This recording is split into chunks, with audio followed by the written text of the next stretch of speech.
கொஞ்சோண்டு எண்ணெய் ஊற்றிக்கணும்.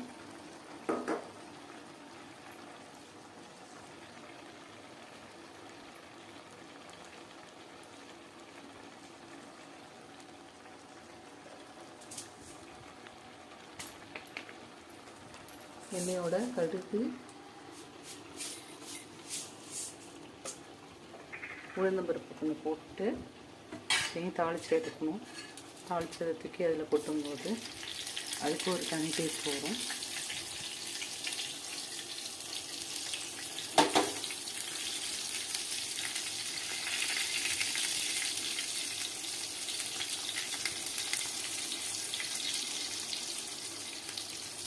தாளித்து அந்த கடுகு உணவுப்பை இதில் கொட்டிடுவோம்.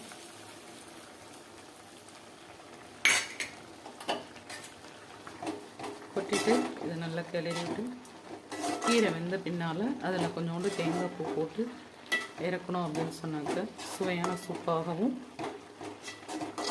சாப்பாட்டுக்கு சைடிஷாகவும் இதை பயன்படுத்திக்கலாம்.